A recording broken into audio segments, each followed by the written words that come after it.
And this is our final part regarding our Lecture 9. And again, remember the balance between the individual rights under Constitution and the rights of society at large. And when we are dealing with an agency like the EPA, that's the government. And against the government, we have an absolute right to property, to liberty, to pursue happiness, and to life. When it's a right versus another private entity, then the right is not absolute. But again, the court has to have that balance. And when it comes to this situation here, it goes back to the usual thing. Alternative. If the alternative is cheaper than the injury, then the person is liable. Control too, that's another thing that you're going to see. Like when we're going to go into Lecture 10, it's all about advertisement, and does advertisement reflect society value? And it's going to be a very interesting, and again, keep in mind that business or society expect business to make society better without harming it. And at the same time, the underlying goal of our legal system in the United States is to balance the right between the individual right, the freedom we have under the Constitution, but also the rights of society at large.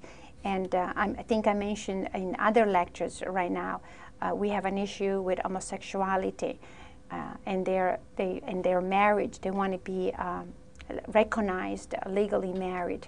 And the reasonable people in today is the 55% that does not accept a marriage of the same gender. So what I think the legislature is going to come up is with a new word like civil union or partnership, I don't know. But it's very interesting because according to the law, the 55% are the reasonable people. They have a little disagreement about this issue. Maybe it's too small, and maybe in 10 years will change, I don't know. But I want you to know that law reflects social changes. So here is a part where I want you to become aware where the cost of DPA regulation, it costs business, and it costs government to clean up, and it costs business also to comply with environmental laws so that we are slowing down pollution, and also that we save some endangered species. It costs a lot. It costs both the EPA, and it costs business, and it costs to society. And should the cost be weighed against the prospective benefit? You know, all this money that we spend to do this, does it really benefit? It's almost like the war on drug. The money that is spent to stop drugs coming into the United States is very, very expensive. Well, are we successful in stopping the drug coming in?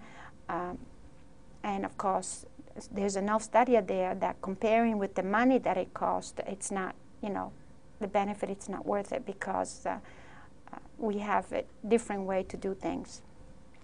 Ethical issue again, in setting standards governing air quality, traditionally, the EPA has not been required to take cost into account.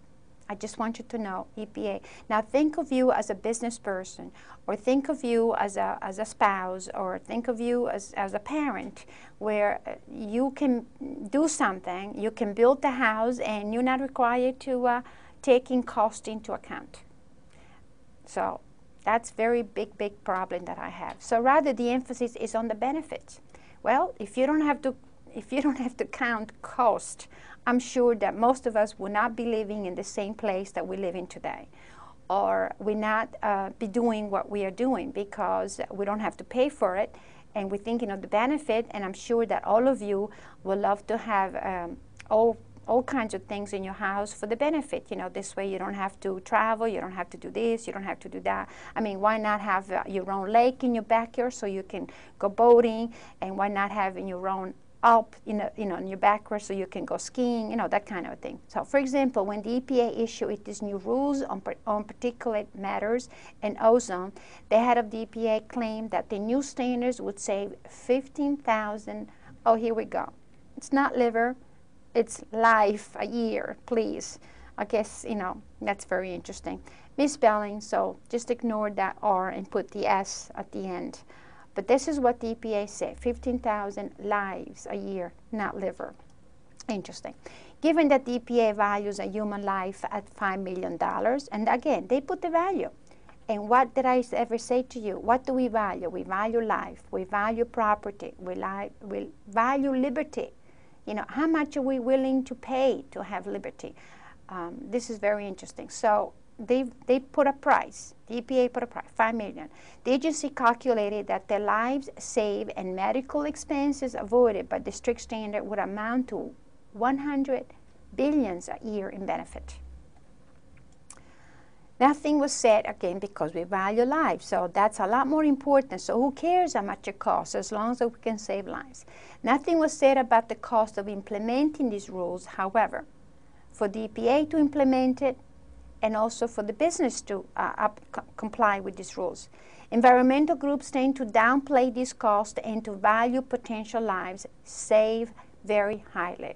You know, that's it. I mean, we don't, even now that we have a war in Iraq, we count how many soldiers are dying because we value lives. And then we're going to start thinking, is the war, what's the benefit of having this war in Iraq when so many people of our soldiers died? And this is where I want you to know the balance is overwhelming. Do we want to continue to with this when every day we have soldiers dying? Because we value lives. So in contrast, business groups then, particularly those that are affected adversely by strict air standard, think that the EPA should factor in this cost. They should take in consideration how much it costs for the technology to eliminate emission. They should take cost for all the stuff that's going on for the business to comply with this law. So in the year 2000, the debate over this issue was resolved by the United States Supreme Court. You know, they went to court, lower court, appellate court, and the high court.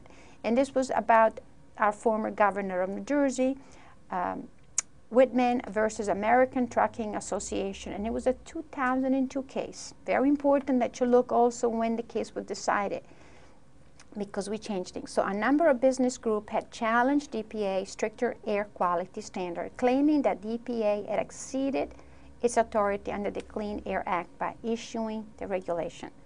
So the business group also claimed that the EPA had to take in economic cost into account when developing the new regulation because they couldn't keep up with it. I mean, where was the profit? You know, a lot of people had to be laid off to implement these rules and regulations.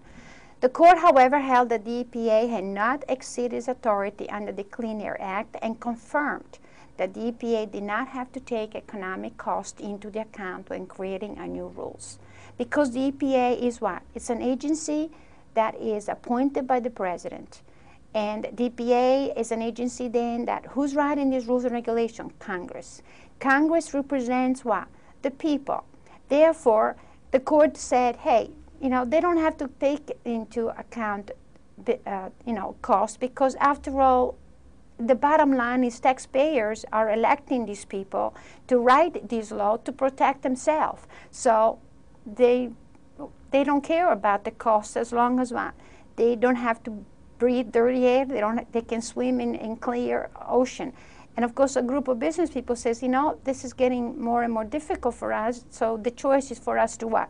Move out of state of New Jersey or go into what? To another country where they don't have all these strict rules and regulations. And then you have another problem. You have a poor economy. Discussion. Do you agree with the court decision? Do you agree that the EPA does not have to count cost? Again, remember, who elects people in Congress? They are accountable to taxpayer. What does the taxpayer, and if you notice sometime when you watch the news, which sometimes it just aggravates me, you hear the media, you know, interviewing some person. How do you feel to pay more taxes? You know, $1 more or $2 more or $10 more to keep the air clean. Of course, when you hear things like that, you say, no, I don't mind paying the $10 more so that we have a clean air. Or how much more, you know, you're willing to pay for traveling in the country now that because of terrorism, for safety. Oh, I don't mind to paying another $20, you know, or $50 if we're going to have more protection against that. You know, this is very interesting, but then the point is that we think one thing, but when it comes to do it, we don't like it. Because that means then that the poor people or the middle class will have more and more difficulties to travel, and small business is going to have more and more difficult to start a business to comply with all these laws. So I'd like you to discuss this view. From which ethical perspective did the court justify the decision? Was it from a right stand, the right of the business people?